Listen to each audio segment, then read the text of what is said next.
Queridos, eu queria dizer a vocês o seguinte, que é uma honra para mim chamar dois caras que também são muito referência para mim, acho que para o Torres também, nesse momento, para começar a aula de matemática, né? Olha, fundamental para vocês, beleza? Eu vou chamar dois caras que são, assim, pô, amigões meus. Um deles é mais velho, eu conheci quando eu era só monitor, mas esse é irmão demais mesmo. E outro eu conheci há pouco tempo, mas já deu para formar uma amizade muito bacana. Mas vem o vídeo antes. Eu vou chamar antes o videozinho de matemática e depois eu chamo eles. Beleza? Manda ver aí. Quando criança, sua irmã o chamava de irmão estranho. Costumava se isolar e fazer experiências científicas em seu quarto. Aos 30 anos, começou a apresentar sinais de esquizofrenia. Mas isso não o impediu de ganhar o Prêmio Nobel de Economia em 94. Em 2001, ficou popularmente conhecido com o filme Uma Mente Brilhante. Até hoje, contribui para novas revoluções na ciência e na vida da sociedade.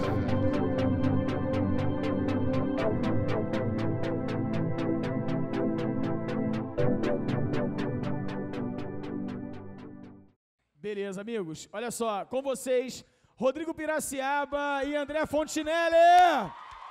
Show!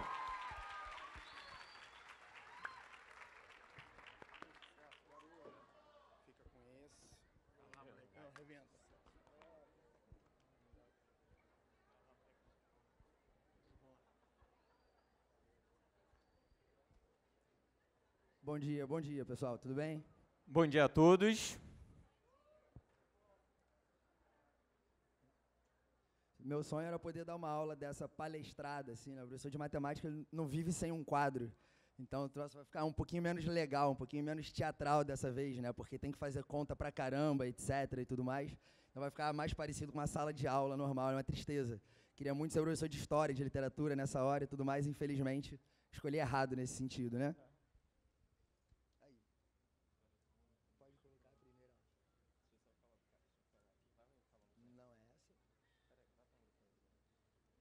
Olha, pessoal, vou fazer um comentário em relação às duas questões que eu vou resolver antes. Achei que não valia a pena escolher nada muito difícil ou querer chutar coisas que eventualmente podem cair no Enem amanhã. A aposta é no seguro. Os dois temas que eu escolhi para as questões que eu vou resolver são temas que caíram em todos os anos da prova, sem exceção. E as duas questões são questões de médias para fáceis. Quer dizer, o objetivo é atingir 100% das pessoas, é discutir questões que eu gostaria muito que todas as pessoas, sem exceção, independentemente de perfil de humanas, exatas ou biomédicas, fizessem, acertassem, caso elas venham a cair no Enem no domingo. Uma questão é sobre escala, né? E eu queria muito que vocês não menosprezassem o tema, porque, em geral, as questões de escala são tidas como dadas, né? Daquela questão que todo mundo vai acertar, etc. e tudo mais. Eu queria mostrar que nem sempre é assim. Existe a possibilidade de ter uma armadilha entre aspas, em questões desse tipo, e a gente vai tratar. E a outra questão é sobre áreas de figuras planas, sobre superfícies, né, sobre geometria plana, certo? Estamos esperando só ficar no esquema aqui para a gente poder começar. Programa ao vivo. Ao vivo tem dessas coisas, né? Fica nervoso, não. Beleza. Tá aí, pessoal, primeiro enunciado. O tanque de gasolina de um carro de Fórmula 1 comporta 250 litros de gasolina, cuja densidade é de 800 gramas por litro. Suponha que um tanque menor, fabricado na escala de 1 para 10, é assim que você lê, né, esse 1, 2 pontinhos, 10, seja abastecido com a mesma gasolina. E a pergunta é qual é a massa de gasolina no tanque menor. Ainda não está aparecendo ali, né? Apareceu agora. Beleza. Bom, pessoal, a primeira informação aí, né, importante, é sobre essa escala. Está escrito aí que a escala é 1 para 10. Né? E o que isso significa na prática? Bom, em todas as questões de escala que você resolve, você está comparando alguma coisa verdadeira, alguma coisa do mundo real, com uma versão miniatura. Né? Então, você pode ter a Torre Eiffel e um chaveirinho da Torre Eiffel. Você pode ter um carro de verdade e uma miniatura. Você pode ter uma pessoa e uma fotografia dessa pessoa. Você pode ter uma cidade e um mapa dessa cidade. Então, seja qual for o contexto, sempre tem alguma coisa real e tem uma miniatura dela. E quando você dá essa informação aí sobre a escala, significa que você está comparando as dimensões lineares da figura, das duas figuras, né, ou dos dois objetos. Eu quero dizer o seguinte com isso. Quando você fala que a escala é 1 para 10, cabe uma pergunta, que é: o que na miniatura é 10 vezes menor do que a versão real? Né? Se você, por exemplo, pega a Torre Eiffel de verdade e um chaveiro dela, você pode querer comparar a altura da torre verdadeira com a altura do chaveiro. Isso é uma medida linear, né? Isso é uma linha. Você pode, por exemplo, querer comparar a área da base da Torre Eiffel de verdade com a área da base do seu chaveiro. E aí você está falando de outra coisa. Você está falando de uma grandeza que é bidimensional, você está falando de superfície. E, eventualmente, você poderia querer comparar o volume, supondo que ela pode ser aproximada por uma pirâmidezinha, né? Você poderia querer comparar o volume da Torre Eiffel com o volume do seu chaveiro. Então, quando você lê esse 1 para 10, existe um equívoco de você querer interpretar que tudo que você puder imaginar na miniatura é 10 vezes menor do que tudo lá na realidade. Então, a altura da miniatura é 10 vezes menor, a área é 10 vezes menor, o volume é 10 vezes menor. E tem um equívoco nisso daí, né? No Enem, se você olhar para todas as provas anteriores, a maioria esmagadora das questões sobre escala tem a ver com comparar medidas lineares mesmo. É uma coisa que se parece muito com uma semelhança, se parece muito com uma regra de 3, no fundo, quando você resolve uma questão de escala. No ano passado, caiu uma coisa um pouquinho diferente, que era uma comparação entre áreas. Então, a questão informava a escala, falava sobre a área de um mapa de uma cidade, né? E perguntava sobre a versão lá na miniatura. E dessa vez eu queria trazer uma questão, eu disse que não traria novidades em relação ao tema, mas aqui tem um bom palpite. O Enem nunca cobrou uma questão de escalas que relacionasse os dois volumes, o volume da coisa verdadeira e o volume da miniatura. Na verdade, aí, eu fiz uma pequena mudança também, no sentido de que a pergunta é sobre massa. Mas aí está relacionado, né? Você tem densidade, tem massa, tem volume, então perguntar sobre massa é muito parecido com perguntar sobre volume. Pois bem, voltando para os dados aí, né? A densidade dessa gasolina é 800 gramas por litro, e você tem um tanque, né, que está construído na escala de 1 para 10. Quando você quer saber qual é o volume de gasolina primeiro, lá na miniatura, né, antes da massa, você quer calcular o volume, a relação, a conta que você faz é uma conta assim, ó. Deixa eu preparar a caneta aqui. É assim, ó, o voluminho, que é a quantidade de gasolina no tanque miniatura, sobre o volumão, né, não é igual à escala, né? A escala aqui é 1 para 10. A conta que você faz não é essa. Se você fizer essa conta aí, você vai cometer erro. Eu queria que você pensasse, muito grosseiramente comparando, que é como se fosse uma equação desbalanceada.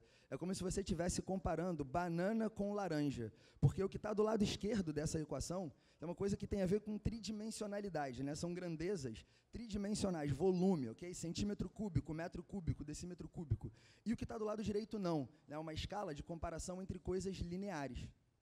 Então, essa equação aí, do jeito que está escrita, levaria você a cometer um erro, tá? O que você tem que fazer aí é levar em consideração que a razão entre os volumes é dada pelo cubo da escala, é assim que você corrige. E aí eu vou aproveitar para fazer um OBS aqui, porque se cair sobre áreas ou sobre coisas lineares, eu quero logo que você saiba todos os casos.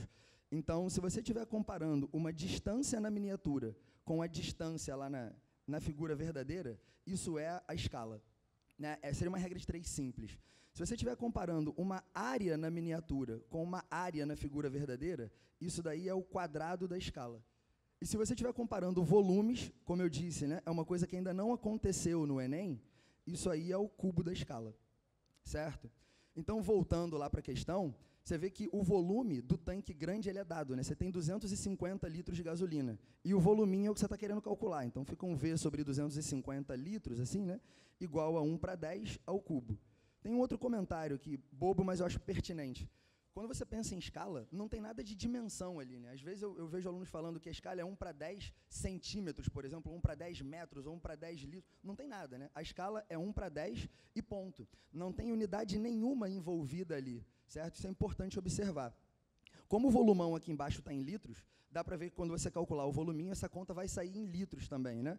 Então, o voluminho dá 250 litros sobre 1.000, né? Dá 1/4 de litro, ou 250 ml, como queiram, né? Então, esse é o volume lá no tanquinho miniatura.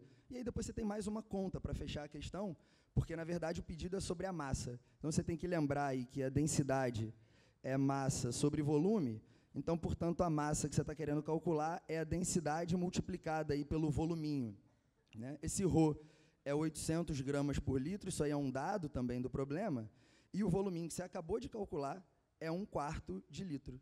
Então, você vê que o litro vai embora, né, como você está perguntando uma massa, é natural que ela saia ali em gramas, e esse 800 dividido por 4 dá 200. Né? Então, o gabarito aí é 200 gramas. Mas eu queria fazer alguns comentários ainda em relação à questão. O gabarito é a letra D, né? Tem algumas opções aí que diferem só pelo número de zeros. E, eventualmente, você poderia cair em alguma delas, poderia marcar alguma delas, por causa de razões diferentes. Se você, por exemplo, desse mole e calculasse a massa de gasolina no tanque grande, se você, por alguma razão, não se ligasse aí no enunciado, você encontraria o item A como gabarito. Então, tem essa possibilidade de erro. Se você fizesse uma regra de 3 direta, ou seja, se você não corrigisse, entre aspas, né, essa questão aí, colocando o cubo lá na escala, você encontraria o 20.000 como gabarito, e aí seria o item B, seria errado também. Quer dizer, tem vários jeitos diferentes de você errar essa questão. Cabe mencionar que até questão falando sobre escala de tempo já caiu no Enem, eu não vou entrar no mérito agora, mas escala é uma coisa que serve para você comparar vários tipos de grandezas, tá? Inclusive temporais também. Então, tá aí, nunca caiu no Enem, ou não com essa cara, não com esse formato. Tá? Você já pode ter visto, o que é comum em outros vestibulares também, questões que têm enredos parecidos, mas com um viés de semelhança. Quer ver um exemplo? Uma coisa que você já pode ter visto aí na vida aos montes, vou abrir uma janela aqui, tá? É o seguinte, imagina que você tem um conão e um coninho, e esses dois sólidos aí, eles são obviamente semelhantes, né? E aí você pode querer estabelecer comparações entre eles, do tipo, se essa altura aqui é 10 e essa altura aqui é 5, ou seja, uma altura é metade da outra, se eu te disser que essa áreazinha daqui, ó, é 9 centímetros quadrados, quanto é que vale aquela área zona lá, né? Pergunta, ok? Uma questão poderia ser formulada nesses termos aqui, sem sequer fazer menção à palavra escala. Mas tudo bem que esse cone grande e esse cone pequeno, eles estão numa certa escala, embora não tenha sido mencionado no texto, ela está escrita nas entrelinhas, né? Quando você fala que uma altura é 10 e a outra altura é 5, você está dizendo que a escala aí é 1/2, né? Uma altura é o dobro da outra. E em questões desse tipo, os alunos são muito induzidos a errar, querendo fazer proporções diretas, né? Querendo fazer regras de 3, pensando coisas do tipo, bom, se a altura do cone grande é o dobro da altura do cone pequeno, então essa área grande ali deve ser também o dobro da área pequena, e dá uma certa vontade de falar que seria 18 centímetros quadrados. Primeira pergunta para vocês aí. Tudo bem para todo mundo que a resposta não seria 18 centímetros quadrados? Tá, segunda pergunta. Qual seria a resposta, então, já que não é 18 centímetros quadrados? Alguém quer dizer aí? Qual seria a resposta? Isso, ouvi aqui na frente, baixinho. Seria 36 centímetros quadrados, né? E você pode perguntar, pô, como é que você fez essa conta de cabeça? Será que foi alguma coisa muito difícil e tudo mais? Na verdade, não. O raciocínio aqui é o seguinte.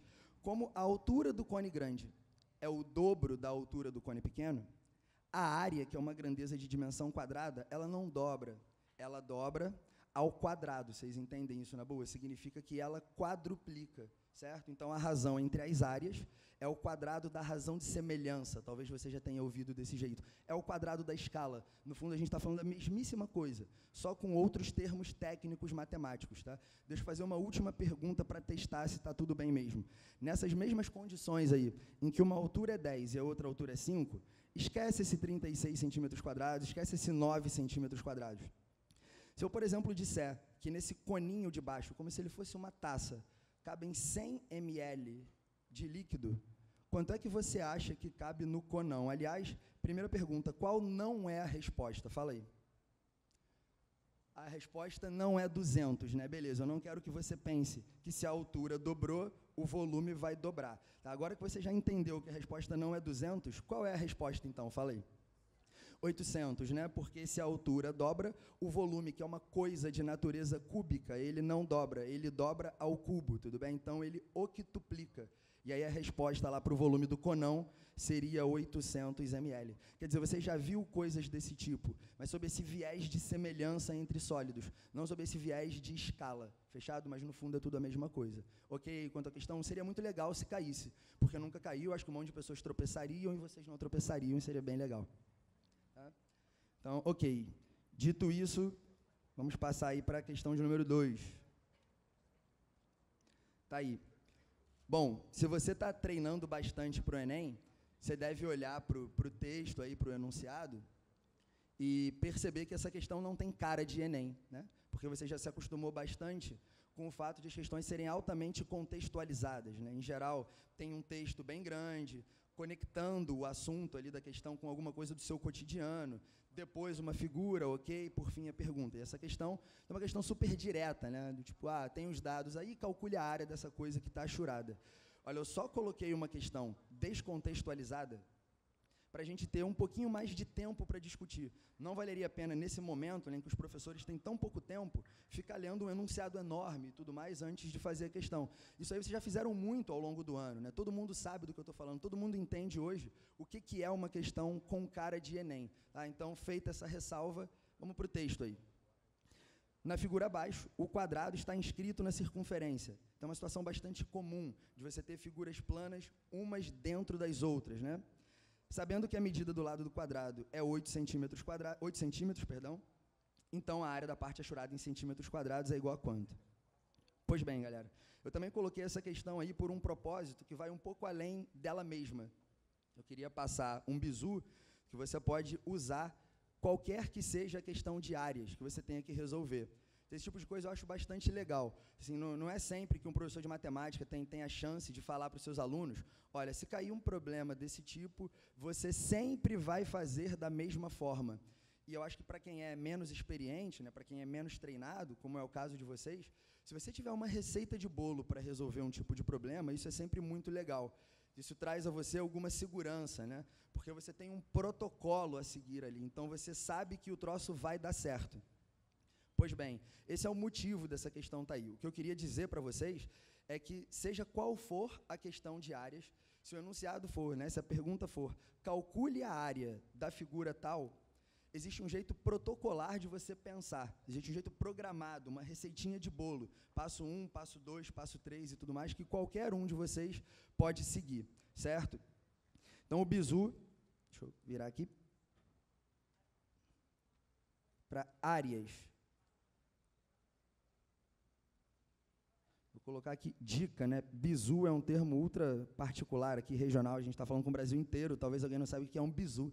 Então, uma dica, né, meu amigo? Um macetinho, ele é a boa, é o néctar da questão. Vamos direto ao ponto, ok? Toda vez que você tiver que calcular a área de uma figura, só existem 3 caminhos possíveis. Não tem exceção. Então, você vai pensar assim, é do jeito 1? Se a resposta for sim, você vai lá e executa. Se for não, você vai pensar, é do jeito 2? Se for sim, você executa. Se for não, você vai pensar, é do jeito 3? E não tem como as respostas serem não, não, não. Vai ter que ser de algum desses jeitos. Então, você tem segurança que você vai safar. Pelo menos você tem o caminho ali, ok? Bom, o primeiro jeito é quando existe uma fórmula pronta para a sua figura. Você concorda que tem um monte de figuras para as quais a área é calculada através de uma fórmula que você já conhece de cabeça? Então, se eventualmente fosse um trapézio, você já saberia que base maior mais a menor vezes a altura sobre 2.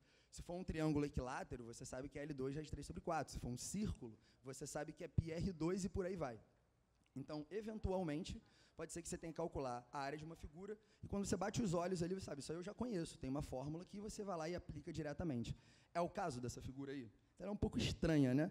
Ela tem um pedaço reto ali, depois ela faz uma curva assim e tudo mais. Eu não conheço uma fórmula que seja pronta para calcular a área dessa coisa. Então, tem o passo 2. O passo 2 é dividir a figura,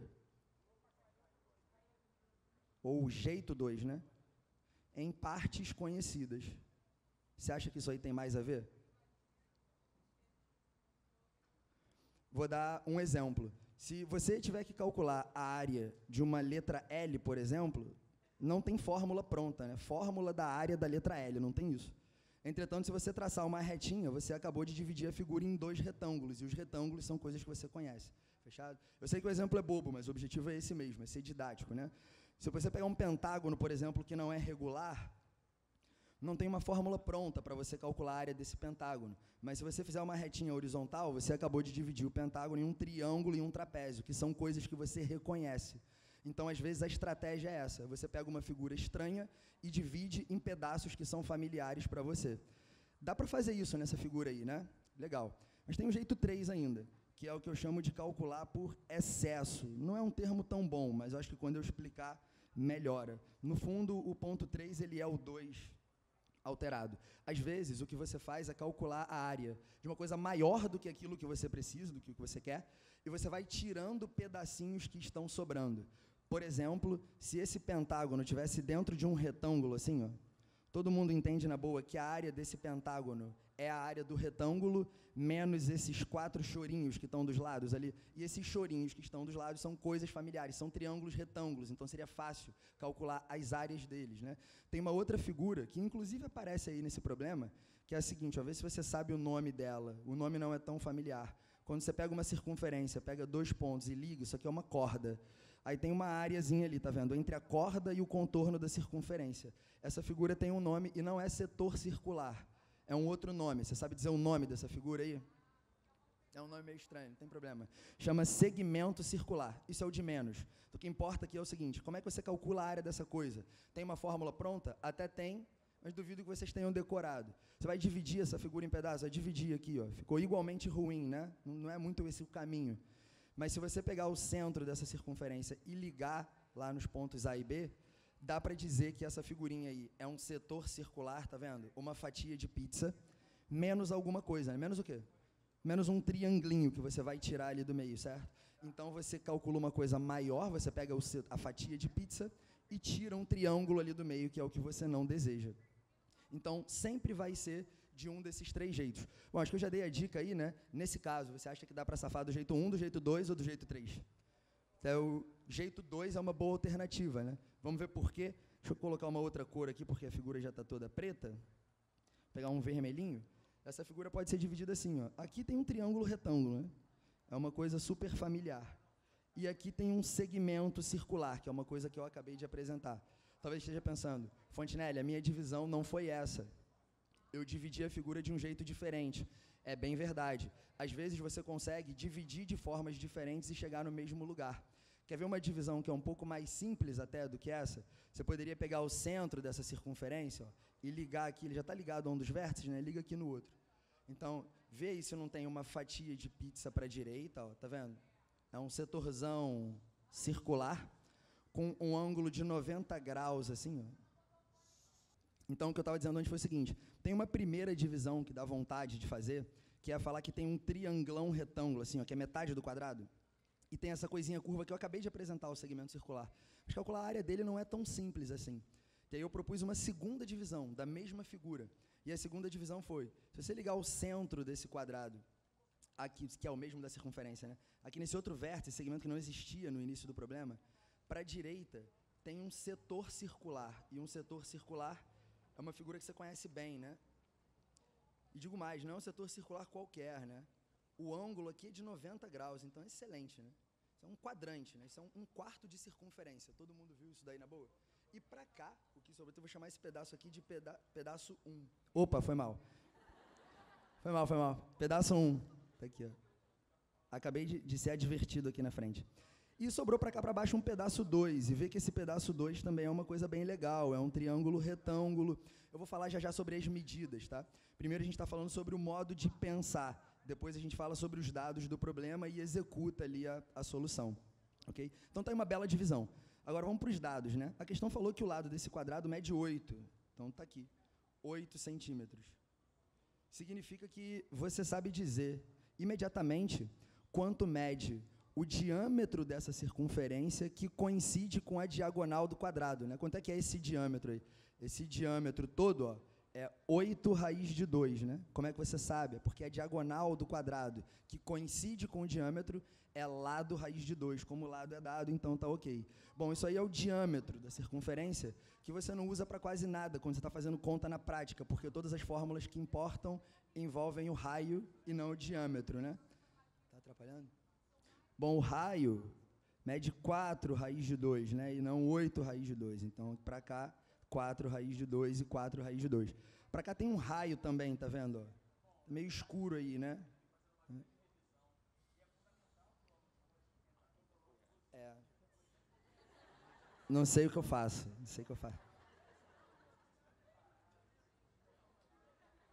É.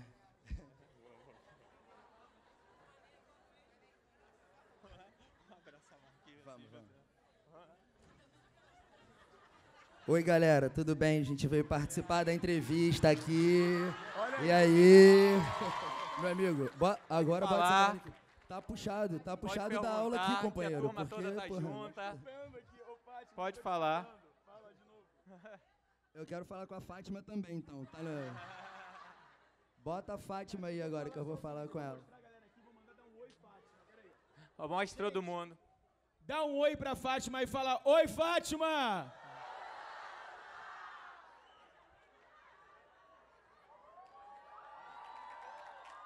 É galera, que a gente tá ao vivo, não sei gente. Se vocês sabem, mas a gente tá ao vivo lá no Fátima Encontros Bernardes. com Fátima Bernardes. Agora eu entendi tudo, não tava entendendo nada, né? Eu juro que eu achei que era uma pegadinha em algum momento. Achei que o nego tava me sacaneando de propósito ali. Não, vamos voltar ali. Vocês sabem onde nós estávamos direitinho? Quer dizer, dá pra continuar sem prejuízo? Legal. Então, tava na hora de fazer as contas, né? Eu fiquei falando pra caramba, que enrolei horrores e não finalizei o problema. Então, a gente falou bastante sobre a estratégia, agora é a hora de fazer a conta mesmo, né? Então, a área que está sendo solicitada aí, ó, é a área do pedaço 1, tá? Vou escrever desse jeito, mais a área do pedaço 2. Quer dizer, é bom deixar claro que a estratégia aqui foi essa, né? A gente dividiu a figura em pedaços conhecidos. Bom, o pedaço 1 ali é um setor circular de 90 graus, é 1/4 de circunferência, né? Então, é 1/4 de π vezes o raio, que é 4 raiz de 2, já está lá, né? Ao quadrado, mais um triângulo retângulo, que tem catetos, 4 raiz de 2 e 4 raiz de 2. Você pode dizer também que ele é 1/4 do quadrado, tá? Bom, é lado, cateto, né? Vezes cateto, base vezes altura, sobre 2 aí, né? Então, bom, essa conta aí dá 1/4 de π vezes 16 vezes 2 dá 32 ali, e depois a outra conta dá 16, né? O raiz de 2 vezes o raiz de 2 corta com 2. Então, bom, dá 8π mais 16, isso não está escrito ali nas opções. Se você colocar o 8 em evidência, sobra lá 1π mais 2. Fechado? Bom, as questões de geometria plana têm esse aspecto, bom, tem alguns temas em matemática que abrem essa margem, né, para os alunos resolverem questões de um jeito diferente do jeito do professor. Isso é sempre muito legal, né? É muito oportuno. A aula de matemática, ela não é tão debatida quanto outras aulas, né? E eu, em particular, acho isso muito triste, né? O professor, em geral, faz um monólogo, ele vai lá, resolve as coisas, e diz, bom, então o x aqui é 2, e você fica olhando, e o x é 2, né? E tudo mais. Tem um aspecto legal que nem que o Papa desça vai deixar de ser, né, determinístico ali e tudo mais, mas tem algumas ocasiões, algumas poucas ocasiões, que eu acho muito legais, que são essas em que o aluno fala, poxa, professor, mas eu fiz de um jeito diferente do seu, né? Abre-se um debate naquela hora. E tem dois caminhos isso, né? O cara pode ter tido uma ideia boa e ter resolvido a questão mesmo de um jeito diferente, e aí cabe o comentário, né? E, eventualmente, o cara pode ter cometido algum erro que pode ser muito oportuno também. Em questões de geometria isso não acontece, mas vocês certamente vão se identificar com o que eu vou falar agora. Em questões de análise combinatória e probabilidade, isso acontece demais da conta. Então, às vezes, o professor fez a conta e ele achou 64, você fez a sua conta e achou 32, e você não consegue entender de jeito nenhum no mundo por que a sua resposta deu metade do gabarito, né? Então, às vezes, quando você levanta um erro, tem uma excelente oportunidade de se discutir também, porque você aprende bastante quando você erra. Em geral, os seus erros ficam mais marcados, né, do que os seus acertos. Então, gosto muito quando esse tipo de coisa acontece numa aula de matemática, né? Teve uma outra solução que surgiu aqui na frente, enquanto a gente estava aguardando a volta, sobre o cálculo da área desse pedacinho aqui, ó, nessa situação particular. Ela falou, poxa, Fontinelli, eu podia fazer a primeira divisão, né, que era assim, ó, um triângulo retângulo, metade do quadrado, mais esse pedacinho aqui, né? Bom, para calcular a área desse triângulo retângulo é bem sossegado, porque aqui é 8 também, então dá 8 vezes 8 sobre 2, esse pedaço dá 32. Quanto a esse chorinho que está aqui para a direita, né, que é o tal segmento circular, você não precisa, de forma alguma, ficar decorando o nome. Ela pensou assim, bom, tem 4 iguais desse daí, né, ao longo da figura. Tem um aqui do lado direito, a gente está concentrado aqui porque a parte é achurada, mas tem um igualzinho ali em cima, né? Tem outro igualzinho aqui na esquerda e tem outro igualzinho aqui embaixo. Então, se eu quiser saber um desses pedacinhos só, eu posso pegar a área do círculo, que é fácil de calcular, tirar a área do quadrado, que é fácil de calcular também. Vocês percebem que agora a gente está mudando do jeito 2 de pensar para o jeito 3? Você está pegando uma coisa que é maior do que o que você quer, está tirando o pedaço que não te interessa e ficando com um restinho, que era aquilo que você queria no fundo, né? Então, se você fizer a área do circulão menos a área do quadrado e dividir esse negócio por 4, você consegue a área do chorinho aqui também. Fechado? Então, as questões de geometria plana, que envolvem áreas, também são questões que abrem essa margem, né, para o aluno desenvolver a sua criatividade. Então, sempre rola. Ó. Fiz de um jeito diferente, ela fez de um jeito diferente, foi a Letícia, e foi muito legal o jeito que ela pensou. Eu vi uma mão levantada lá no fundo. Você queria perguntar alguma coisa? Não sei se eu vou conseguir responder daqui. Tá, desistiu. Ok. Bom, pessoal, então com essas duas questões aqui eu encerro a minha participação. Vou passar a palavra ao Piracicaba. Desejo boa sorte a todos vocês no sábado e no domingo. E, assim como alguns colegas, eu vou fazer o Enem também, né? Então, boa sorte para todos nós, incluindo a mim mesmo. Vou ver se eu pego alguns bizus aí nas próximas aulas, ver se eu consigo aumentar a minha notinha lá. Um abraço, gente. Até mais.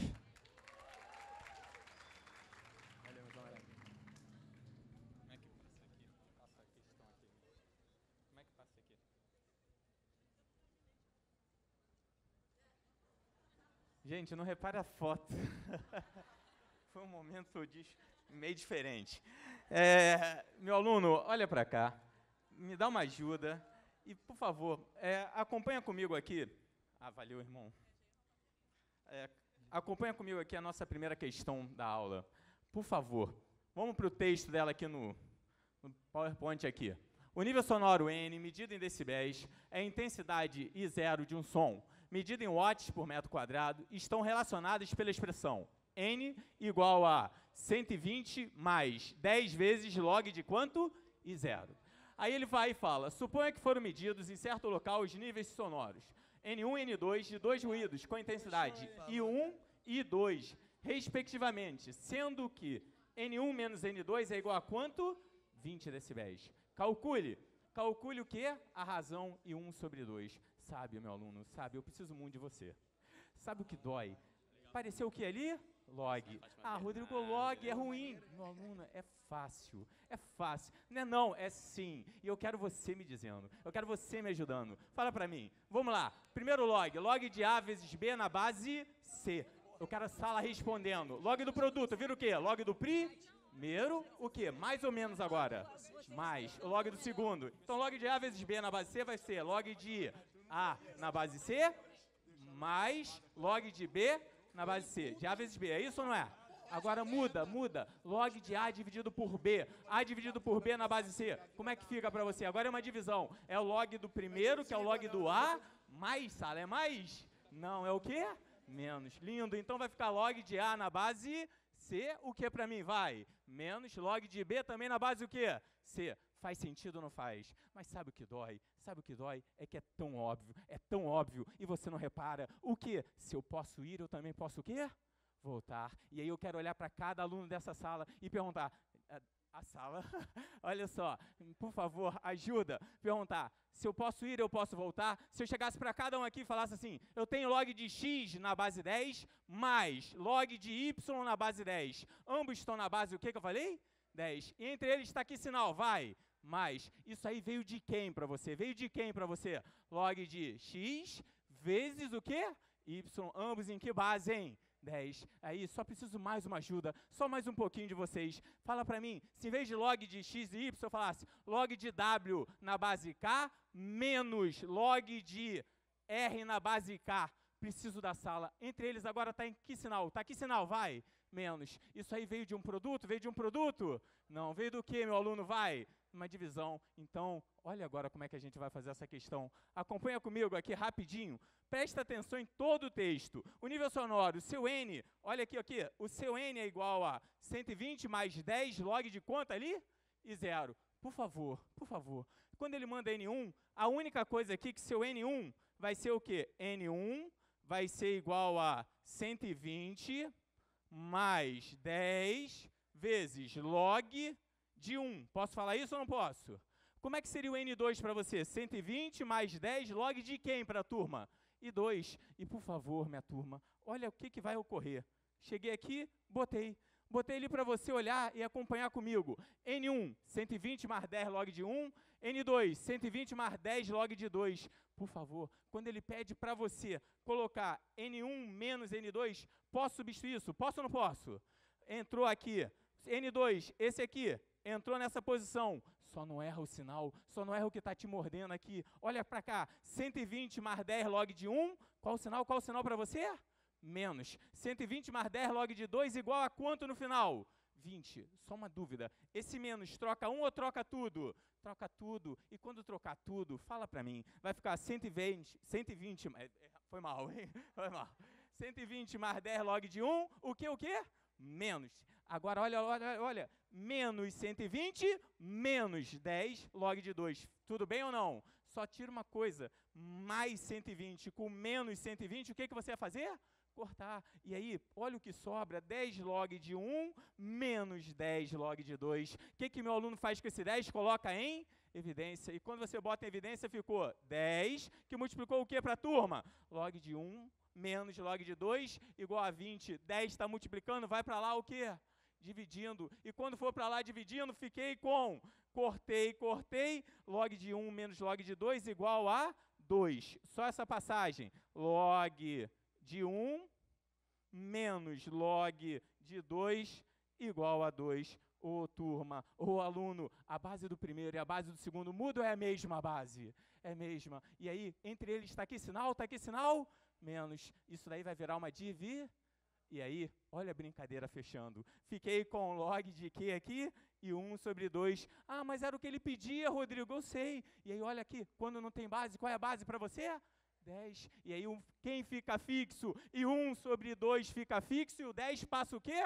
Elevando. E aí, daqui, o meu aluno tira aqui, vai ficar e 1 sobre 2, aqui, ó, já direto para você, igual a 10 elevado ao quadrado. Que gabarito seria a letra... Faz sentido ou não faz? Show de bola. Vamos agora para a segunda questão. É de Enem, né? É C de Cristo, D de Deus, né? Vai lá. Ó, o chute certo. Olha lá. Turma, sabe o que dói? Sabe o que honestamente, volta e meia, a questão agora que eu vou fazer com vocês, me dói porque... Fala comigo, cara. Vem cá.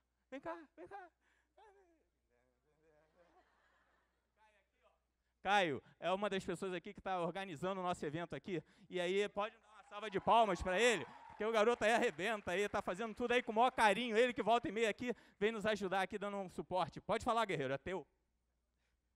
Ficou nervoso, hein?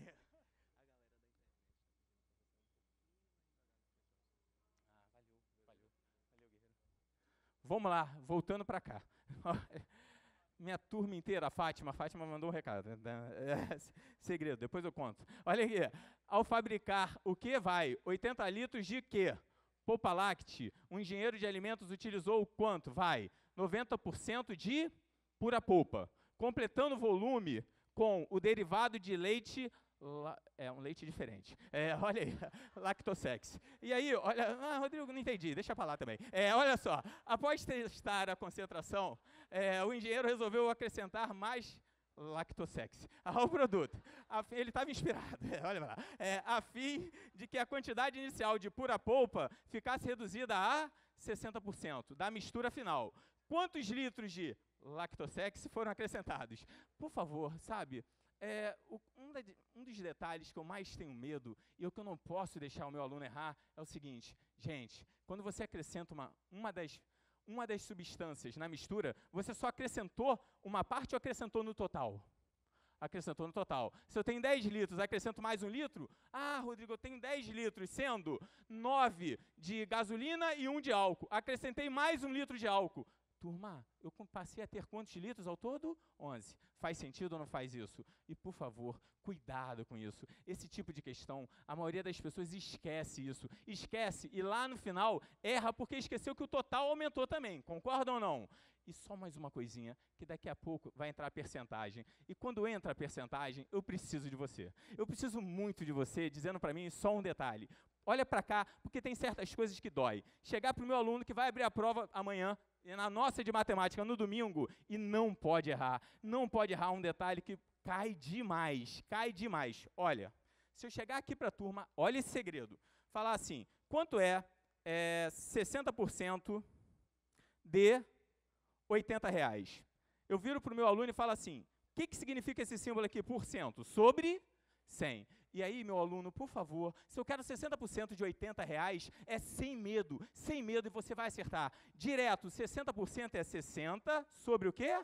100 vezes o quê? 80. Faz sentido ou não faz? E aí eu preciso de você. 60 sobre 100 vai dar que valor numérico? Vai, 0,6. E aí o meu aluno vem aqui e responde 0,6 vezes quanto? 80. Faz sentido? Pode cortar esse 0, com 0 daqui do 80? E quando você cortar esse com esse, vai dar 6 vezes 8, o quê? 48. Olha só, 6 vezes 8, 48. Aí o aluno, moleza, moleza. Mas agora vai chegar um detalhe que eu não quero que você erre. Por favor, olha, eu não tenho vergonha nenhuma, eu vou botar aqui mais ou menos, se eu botar na questão aqui, só para te ajudar. Se eu juntar meu salário em todas as unidades do Pense, em todas as unidades dos outros colégios da Elite, de todos os lugares, de toda a rede, sabe, dá mais ou menos a pequena bagatela, deixa eu botar aqui no quadro, errei a vírgula, calma aí, R$200. Aí um aluno olha para mim e fala assim, pô, Rodrigo, R$200 por causa, depois de pagar a pensão dos meus 5 filhos, isso é uma outra história. Aí olha, o que foi isso? Foi nascendo, deixa para lá. Aí, igual a pipoca em lugares diferentes. Mas olha aqui, eu quero você me ajudando. R$200, minha sala inteira, R$200 representa quantos por cento do meu salário? Fala, 100. Se R$200 é 100%, 100% é que valor numérico? 100 sobre 100, que é igual a que número? Vai, 1. Guarda isso, porque isso cai demais. Se eu chegar para você pegar 200 vezes 1, olha só, 200 vezes 1, continua dando quanto para você? 200, porque é tudo que você já tem. Agora, eu viro para a minha sala aqui e pergunto o seguinte, se imagina, a empresa vira para mim e fala, não, Rodrigo, poxa, 5 filhos, essa pensão só sobra isso? Vou te dar um aumento de 10%, para tudo. É esse que é o segredo da tua prova de amanhã, de domingo também. Olha para cá, cai em outras matérias. Quantos por cento eu já tenho? 100. Eles vão me dar um aumento de quanto? Vai, 10. 100 mais 10 vai para quanto para você? 110. E o que é 110 em valor numérico? Não erra, vai. 110 sobre 100, que é igual a quanto? 1,1. Olha para cá, olha para cá, olha para cá. Se eu pegar 200 e multiplicar por 1,1, quanto vai ser o meu novo salário? 220. Aumentou ou diminuiu? Vai. Aumentou. E aumentou de quantos por cento? 10. Então aqui entre a gente, não erra. Aumentar 10% é multiplicar por quanto para você? 100 mais 10 vai dar 110. Multiplicar por 1,1. Isso é um segredo. Chego para a turma e falo, Rodrigo, se fosse em vez de aumentar 10, aumentasse 3. E volta em minha questão de log com percentagem, envolvendo aumento de 3. Olha para cá, aumentar 3%. Quantos por cento eu já tenho? Quantos por cento eu já tenho? 100. Mais 3 eu vou para quanto? Vai, 103. E eu quero a sala dizendo que é igual aqui valor numérico em 1,03. E se meu aluno chegar aqui e colocar 200, olha isso, vezes 1,03, qual é o meu novo valor aqui? 206. Aumentou em quanto meu salário? Em quantos por cento? 3%. Faz sentido ou não faz? E aí só uma última maldade. Aqui aumentou, e se em vez de aumentar, eu falasse assim, não, vamos tirar do salário dele, R$200 está muito, vamos tirar do salário dele 10%. Para aí, quantos por cento eu já tenho? 100. Se eu perdi 10, eu vou ficar com quanto? Fala para mim. 90, e aí eu quero você arrebentando. 90% é igual aqui valor numérico, vai, 0,9. Então olha para cá e faz assim, 200 vezes 0,9. Aumentou ou diminuiu meu salário? Aumentou? Não, o que fez? Diminuiu. Diminuiu de quantos por cento? 10. E aí vai para 108. Agora vem cá. Se falar, Rodrigo, morra de fome, tira 40%. Olha isso, eu quero você ajudando. Quantos por cento eu tinha? 100. Perdi 40, fiquei com 60. E aí o meu aluno vem aqui e bota 200, não erra agora, vezes o quê? 0,6, que vai para quanto, hein? 120. Faz sentido ou não faz até aqui? E aí, por favor, minha sala, guarda e vai cair. Aqui entre a gente, aumentou 7%. 100 mais 7 vai virar 107. 0,7. Multiplico por 1, o que então? 0,7. Foi ou não foi? Perdi 5%, não erra. Uma vitrine deu desconto de 5%. Quantos por cento eu já tinha? 100. Tirei 5, fiquei com 95. Eu vou pegar o valor da vitrine e multiplicar por quanto, minha sala? 0,95. Valeu até aí ou não valeu? Agora, olha para cá. Voltando. Quantos litros de polpa láctea eu tinha? Quantos litros de polpa láctea eu tinha? 80. Quantos por cento é de pura polpa? Quantos por cento é de pura polpa? Vai. 90. Como é que se faz 90% de 80 litros? 0,9 vezes o quê? 80. Faz sentido ou não faz? Quanto dá isso? Daria 72. Então, aqui entre a gente, desses 80 litros, aqui, voltando para cá, depois daquela dica, você tem 72 litros de quê? De quê? Pura polpa. Faz sentido ou não? Completando o volume com derivado de leite, lactosex. O outro 8 litros é de lactosex. Tudo bem até aqui ou não? Aí agora eu queria você me ajudando. Pensa comigo. Ah, Rodrigo, o engenheiro resolveu acrescentar mais o que ele acrescentou? Lactosex. Aí o aluno, Rodrigo, vai. O produto. Deixa eu falar isso. Ao fim da quantidade inicial de pura polpa ficasse reduzida, não erra. A pura polpa ficasse reduzida a quantos por cento? 60. Aí eu quero você me dizendo só uma coisa. Gente, a pura polpa mexeu? A pura polpa mexeu? Você só entrou com só botou lactosex. Você só botou o quê? Lactosex. Então, se você só botou lactosex, a pura polpa continua o que estava. Era ou não era? Aqui entre a gente. Quantos litros tinha de pura polpa? Fala 72. Valeu. Aí ele falou 72. Mas vem cá, não mudou o 72. Concorda comigo ou não? Agora vem cá, quantos eu tinha lá do outro? Quantos que eu tinha lá do outro? 8. Aumentou mais X. Posso falar isso ou não posso?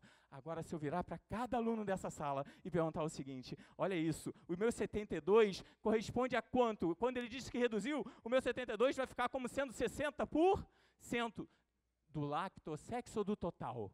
Do total. Quanto que era o início? Quantos litros eu tinha no início? Volta para cá. Quantos litros eu tinha no início? 80. Esse 72, ele disse que vai virar quantos por cento no final?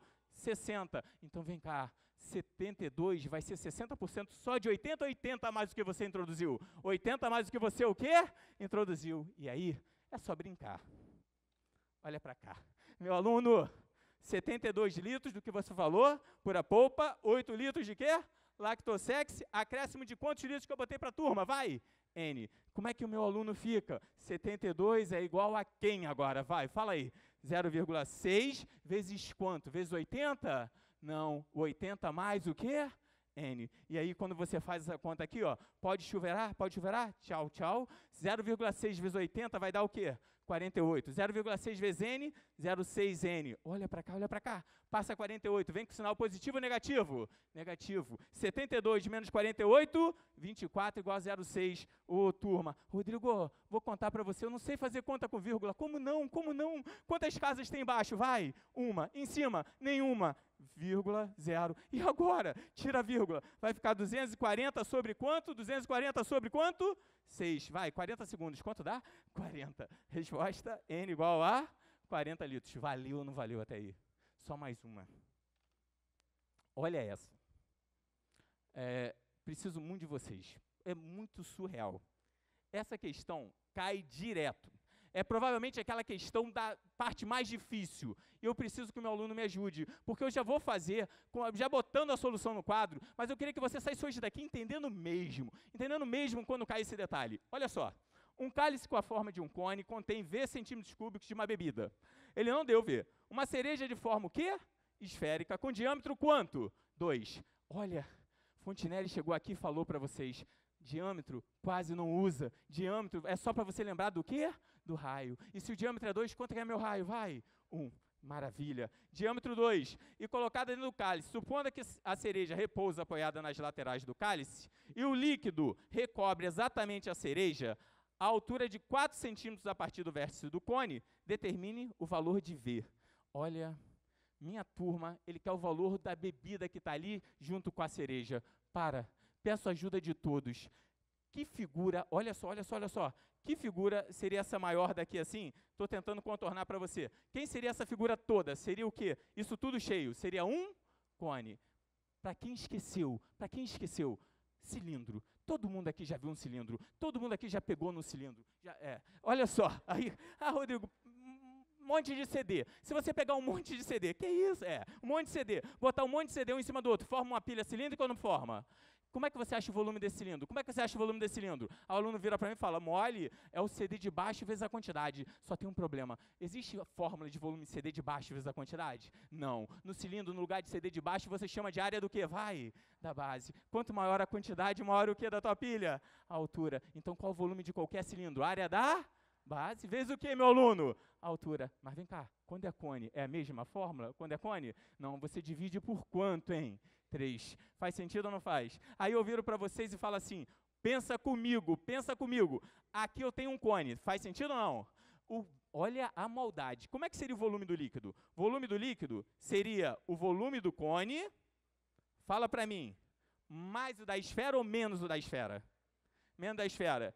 Aí eu pergunto assim, volume da esfera, só para fazer conta. Olha a viagem, daqui a aqui vale quanto? Olha a maldade, daqui a aqui vale quanto? 4. Pergunta a vocês, daqui a aqui, isso aqui é o que da sua esfera? Fala aí. Centro. Daqui a aqui é o que da esfera? Fala aí. É o raio. Você tem o valor do raio? Tem. Vale quanto esse raio? 1. Aí eu olho para a turma e peço mais uma ajuda. Aqui é 1, olha a viagem. Aqui é 1. Quanto sobrou para cá? Quanto sobrou só para essa partezinha daqui até aqui? Dá para achar ou não dá? Porque tudo era quanto? 4. Já usei o quê? 2. Sobrou o quê aqui? 2. Meu aluno, minha turma, não pode esquecer. O raio encontra com a tangente. Sempre que o raio bate aqui na tangente, forma um ângulozinho de quanto aqui para você? Fala 90. 90. Aí o aluno olha para mim e fala 90. Aqui em cima vai ter o quê também? Vai, 90. Preciso só de você. Eu tenho um triângulo pequeno e um triângulo grande. Se eu chamar esse ângulo aqui de alfa, ele é alfa só para o pequeno ou para os dois? Para os dois. O que meu aluno está vendo que vai ocorrer ali? Uma semelhança entre o pequeno e o grande. Vai ou não vai? E aí, eu queria você me dizendo só uma coisa. Se eu chamar esse pedaço aqui de y, posso ou não posso? Y. Rodrigo, não dá para fazer. Como não? Aqui vale 1, aqui vale 3, aqui vale y. Triângulo retângulo, qual é o principal teorema? É Pitágoras. Aí você fala, 3 ao quadrado é igual ao que? 1 ao quadrado mais o que para você? Y ao quadrado. Pode ou não pode? Quanto vai dar 3 ao quadrado? Senti dificuldade, vou repetir. 3 vezes 3, 9. 9 é igual a 1 mais y ao quadrado. Passou para lá. Y ao quadrado igual a quanto? Fala 8. 8. Quanto dá a raiz de 8? 2 raiz de 2. Você achou y? Achou ou não achou y? Agora eu preciso de você. Eu achei só essa distância daqui a aqui. Minha turma, como é que eu acho esse raio grande aqui? Posso chamar esse raio grande aqui de x? Posso ou não posso? Como é que eu acho? Você acabou de dizer que esses dois triângulos são triângulos o que para mim?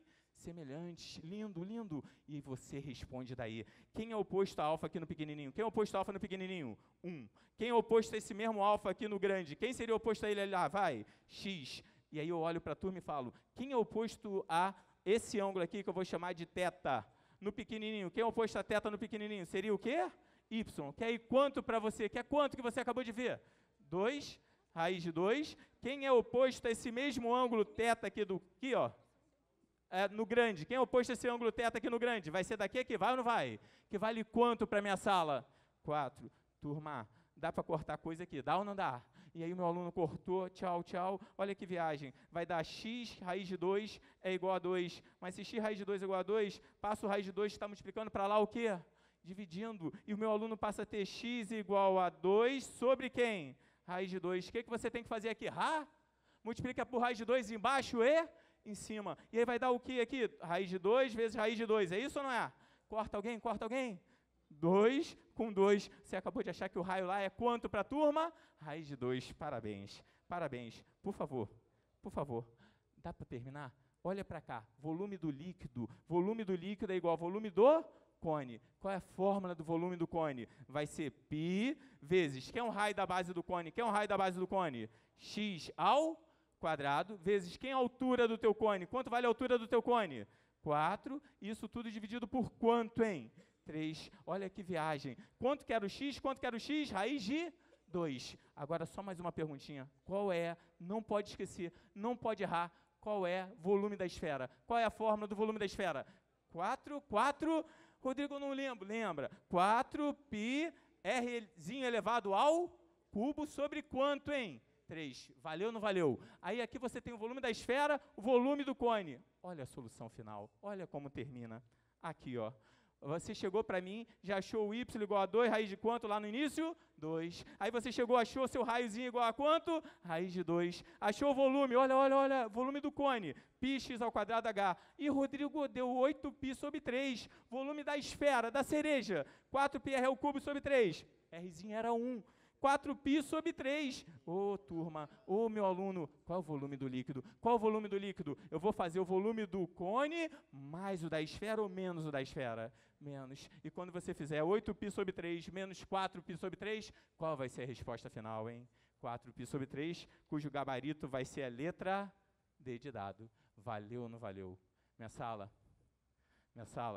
de coração, sábado e domingo, muita garra, muita força, o maior sucesso desse mundo, que Deus abençoe a todos, é o que eu desejo do fundo do meu coração. Foi um prazer poder estar aqui hoje de manhã com vocês. Beijo e sucesso. Isso aí, professor. Alô? Obrigada. Áudio, tanto faz. Alô? É isso aí, pessoal. Só vamos esperar um pouquinho para o meu áudio aparecer. Alô? Alô? Áudio. Aí, valeu, muito obrigada. Agora a gente vai para um rápido intervalo, meia horinha de intervalo, para vocês poderem ir no banheiro, fazer xixi, comer alguma coisa. Daqui a pouco a gente volta com os vlogueiros e com a aula de Ciências Humanas, com os professores Marcelo Tavares, Márcio Branco, Aquiles e João Felipe. Voltem, a gente espera vocês. É já já. Até mais.